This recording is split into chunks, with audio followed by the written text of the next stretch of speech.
آج انشاءاللہ تعالی ہم سورۃ البقرہ کی آیت نمبر 183 سے لے کر 184 تک پڑھتے ہیں اور ان آیات کو سمجھنے کی کوشش کرتے ہیں۔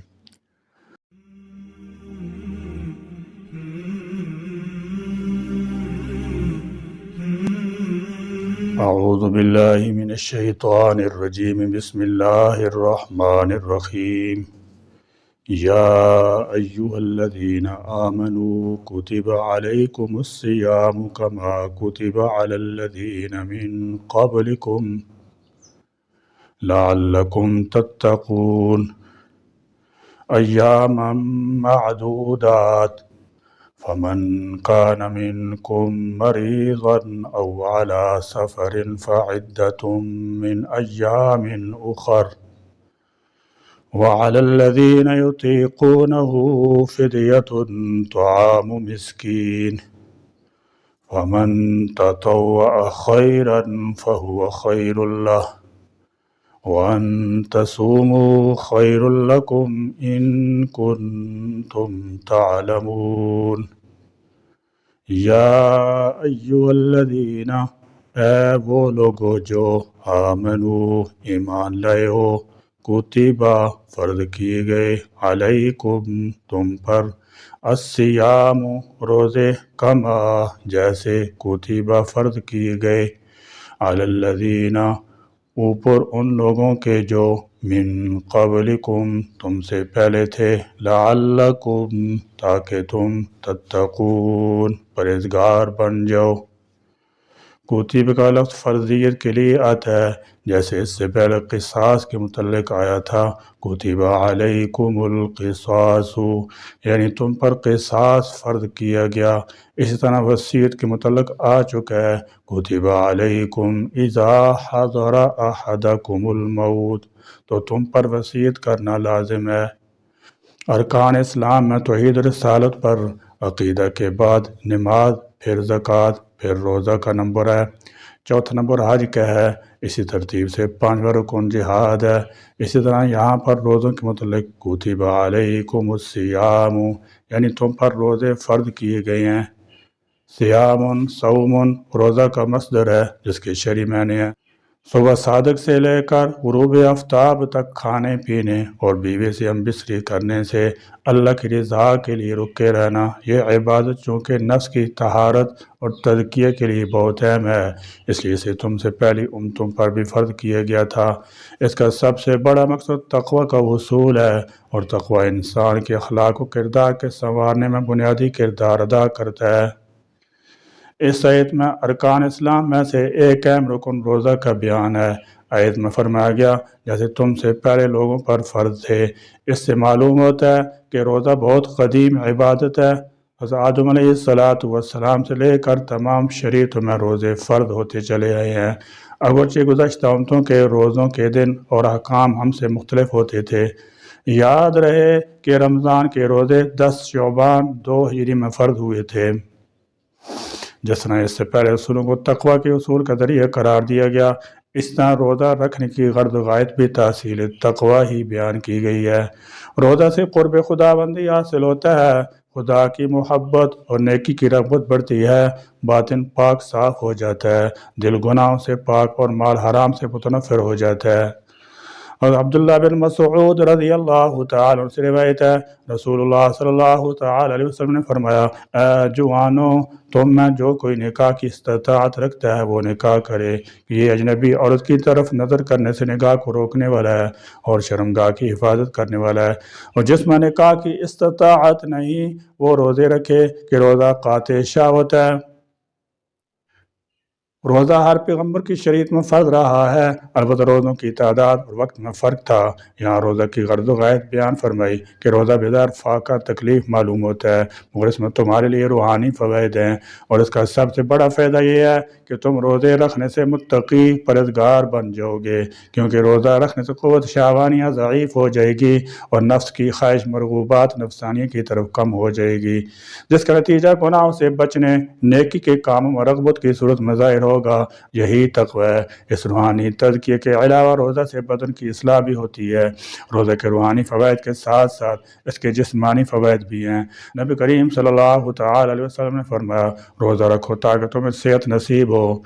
یورپ کے بہت سے نامور ڈاکٹروں کا کہنا ہے کہ اسلام نے فاقہ کا جو طریقہ روزہ کی صورت میں مقرر کیا ہے اس سے بہتر حفظان صحت کا کوئی اصول، کوئی فارمولہ نہیں۔ مختلف بیماریوں کے عمل کی صورت میں بھی روزہ صحت مندی کا سبب بنتا ہے، اس لیے فرمایا کہ روزہ رکھو صحت نصیب ہوگی اور سفر کرو غنیمت حاصل ہوگی۔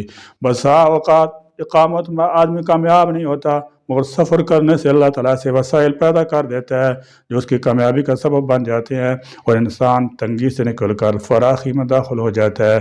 اس لیے مادی روحانی دونوں قسم کے فوائد کا حامل ہے۔ ایامن چند دن معدودات گنتی کے، فمن پس جو کانا ہو منکم تم میں سے مریضن بیمار، اولا سفر یا سفر پر، فعدتن تو گنتی پوری کرنی ہے، من ایام اخر دوسرے دنوں سے، وعلی الذین اور اوپر ان لوگوں کے جو یطیقونہ طاقت رکھتے ہیں اس کی، فدیتن فدیہ ہے، طعام کھانا، مسکین ایک مسکین کا، فمن پس جو تطوع خوشی سے کرے، خیرن کوئی نیکی، فہو خیرن تو وہ زیادہ بہتر ہے، لہو اس کے لیے، وان تصوموا اور یہ کہ تم روزہ رکھو، خیرن بہت بہتر ہے، لکم تمہارے لیے، ان اگر کنتم ہو تم، تعلمون جانتے، ایام معدودات گنتی کے چند دن ہیں، فرض روزے گنتی کے دن ہیں، یعنی صرف رمضان کا ایک مہینہ ہے جو 29 دن کا ہوگا یا 30 دن کا، لہذا گھبرانے کی ضرورت نہیں، بلکہ یہ ذہن میں رکھو کہ جس رب عز و جل نے تمہیں 11 ماہ کھلایا پلایا، وہ اگر ایک ماہ صرف دن کے وقت کھانے پینے سے منع فرما دے اور اس فاقے میں بھی تمہارے جسم، روح، ظاہر و باطن، دنیا آخرت کا فائدہ ہو تو ضرور اس کی اطاعت کرو۔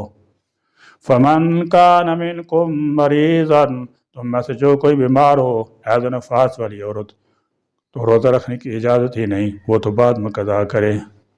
فمن کان منکم مریضا تو تم میں جو کوئی بیمار ہو، حیض و نفاس والی عورت کو، تو روزہ رکھنے کی اجازت ہی نہیں، وہ تو بعد میں قضا کرے گی۔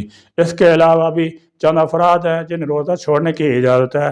آیت میں بطور خاص بیمار مسافر کو رخصت دی گئی ہے، لیکن یہ یاد رہے کہ سفر سے مراد 3 دن کی مسافت یعنی سفر شرعی کی مقدار، جس کے بعد قصر واجب ہو جاتی ہے۔ فقہائے احناف کے نزدیک 48 میل ہے، جو جدید پیمانے کے مطابق تقریباً 77.5 کلومیٹر اور احتیاطاً 92 کلومیٹر ہے۔ اس سے کم سفر ہے تو روزہ چھوڑنے کی اجازت نہیں۔ مریض کو بھی رخصت ہے، جبکہ اسے روزہ رکھنے سے مرض کی زیادتی یا ہلاک ہونے کا اندیشہ ہو تو یہ روزہ چھوڑ دے اور بعد میں ممنوع ایام کے علاوہ اور دنوں میں روزہ رکھ لے۔ البتہ یہ یاد رہے کہ مریض کو محض زیادہ بیماری کے یا ہلاکت کے صرف وہم کی بنا پر روزہ چھوڑنا جائز نہیں، بلکہ ضروری ہے کہ کسی دلیل یا سابقہ تجربہ یا کسی ایسے طبیب کے کہنے سے غالب گمان حاصل ہو جو طبیب ظاہری طور پر فاسق نہ ہو۔ روزے کی رخصت کے چند اہم مسائل: نمبر 1، جو فی الحال بیمار نہ ہو لیکن مسلمان ماہر طبیب یہ کہے کہ وہ روزہ رکھنے سے بیمار ہو جائے گا، وہ بھی روزہ چھوڑ سکتا ہے۔ نمبر 2، حاملہ یا دودھ پلانے والی عورت کو اگر روزہ رکھنے سے اپنی یا بچے کی جان کا یا اس کے بیمار ہو جانے کا اندیشہ ہو تو اس کو بھی افطار جائز ہے۔ نمبر 3، جس مسافر نے طلوع فجر سے قبل سفر شروع کیا اس کو تو روزہ چھوڑنے کی اجازت ہے، لیکن جس نے طلوع فجر کے بعد سفر کیا اس کو اس دن کا روزہ چھوڑنے کی اجازت نہیں۔ فدیۃ طعام مسکین، ایک مسکین کا فدیہ، یعنی وہ بوڑھا جس کی عمر ایسی ہو گئی کہ اب روز بروز کمزور ہی ہوتا جائے گا، جب وہ روزہ رکھنے سے عاجز ہو، یعنی نہ اب رکھ سکتا ہے اور نہ آئندہ ہی اس میں اتنی طاقت آنے کی امید ہے کہ روزہ رکھ سکے، اس کے لیے جائز ہے کہ روزہ نہ رکھے اور ہر روزے کے بدلے فدیے کے طور پر نصف سا پونے 2 کلو گندم یا اس کا آٹا دے دے یا اس کی قیمت دے دے، اور اگر فدیہ جو سے دینا ہو تو گندم سے دگنا یعنی 3.5 کلو دینا ہوگا۔ یہ بھی یاد رہے کہ اگر فدیہ دینے کے بعد روزہ رکھنے کی قوت آ گئی تو روزہ رکھنا لازم ہو جائے گا۔ مسئلہ اگر کوئی شیخ فانی غریب نادار ہو اور فدیہ دینے کی قدرت بھی نہ رکھتا ہو تو اللہ تعالیٰ سے استغفار کرتا رہے۔ فمن تطوع خیرا فہو خیر اللہ، پھر جو اپنی طرف سے نیکی زیادہ کرے تو وہ اس کے لیے بہتر ہے۔ فدیے کی مقدار تو مخصوص ہے، لیکن اگر کوئی زیادہ دینا چاہے تو وہ خوشی دے سکتا ہے، جتنا زیادہ دے گا اتنا ہی ثواب بڑھتا جائے گا۔ جیسے بعض صحابہ کرام رضی اللہ تعالی عنہم نے نماز کی خشوع و خضوع میں فرق پڑنے پر پورا باغ صدقہ کر دیا۔ یہاں یہ مسئلہ بھی یاد رہے کہ مسافر مریض کو روزہ نہ رکھنے کی اگرچہ اجازت ہے، لیکن زیادہ بہتر افضل روزہ رکھنا ہی ہے، جیسے کہ عہد کے آخر میں فرمایا وَأَن تَصُومُوا خَيْرٌ لَكُمْ، اور تمہارا روزہ رکھنا تمہارے لیے بہت بہتر ہے۔ روزے کی طبی فوائد، طبی لحاظ سے روزوں کے بے شمار فوائد ہیں، ان میں سے چند یہ ہیں۔ نمبر 1، روزہ رکھنے سے معدے کی تکالیف اور اس کی بیماریاں ٹھیک ہو جاتی ہیں اور نظام ہضم بہتر ہو جاتا ہے۔ نمبر 2، روزہ sugar level, cholesterol, blood pressure میں اعتدال لاتا ہے اور اس کی وجہ سے دل کا دورہ پڑنے کا خطرہ نہیں رہتا۔ نمبر 3، روزے کے دوران خون کی مقدار میں کمی ہو جاتی ہے، اس کی وجہ سے دل کو انتہائی فائدہ مند آرام پہنچتا ہے۔ نمبر 4، روزے سے جسمانی کھنچاؤ، ذہنی تناؤ، ڈپریشن، نفسیاتی امراض کا خاتمہ ہوتا ہے۔ نمبر 5، روزہ رکھنے سے موٹاپے میں کمی واقع ہوتی ہے اور اضافی چربی ختم ہو جاتی ہے۔ نمبر 6، روزہ رکھنے سے بھی خواتین کے ہاں اولاد ہونے کے امکانات کئی گنا بڑھ جاتے ہیں۔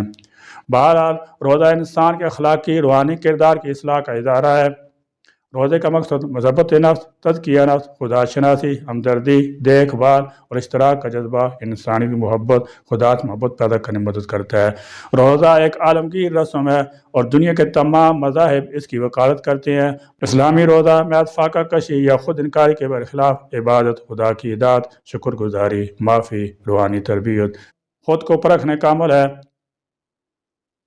روزہ رکھنے سے نظم و ضبط پیدا ہوتا ہے، کیونکہ روزہ انسان کو مخصوص وقت پر کھانے، عبادت، دیگر معمولات کا پابند بناتا ہے۔ اس کے علاوہ روزہ خود احتسابی کا موقع دیتا ہے تاکہ انسان زندگی کا جائزہ لے اور اپنی غلطیوں سے سیکھے۔ رمضان مبارک میں ہر طرح روحانی ماحول پیدا ہو جاتا ہے۔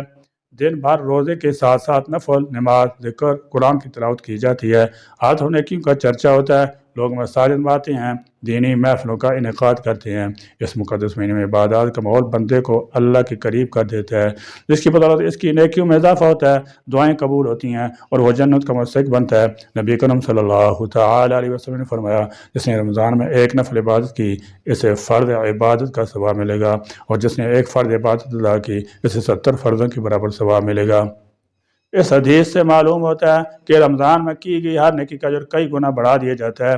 یہی وجہ ہے کہ لوگ اس مہینے میں زیادہ سے زیادہ عبادات کرتے ہیں، صدقہ و خیرات میں اضافہ کرتے ہیں اور اپنی آخرت بہتر بنانے کی کوشش کرتے ہیں۔ روزے کی وجہ سے لوگ اللہ کے قریب ہوتے ہیں اور برے کاموں سے بچنے کی کوشش کرتے ہیں۔ چوری، دھوکہ دہی، بدعنوانی، دیگر جرائم میں کمی آتی ہے، جس سے معاشرے میں امن و امان کی فضا قائم ہوتی ہے۔ رمضان کا مہینہ میں جسمانی، ذہنی طور پر تندرست رکھنے کے ساتھ ساتھ نظم و ضبط والی زندگی گزارنے کا موقع بھی فراہم کرتا ہے۔ اگر رمضان کے بعد بھی ہم یہی طرز زندگی اپنائیں تو عمر بھر ہم نہ صرف بیماریوں سے محفوظ رہ سکتے ہیں بلکہ صحت مند، خوشگوار اور بہترین زندگی بھی گزار سکتے ہیں۔ اللہ تعالیٰ نے قرآن کی روشنی میں اپنی زندگیوں کو سنوارنے اور اس کی ہدایات پر عمل کرنے کی توفیق عطا فرمائے۔ آمین۔ وآخر دعوانا الحمدللہ رب العالمین۔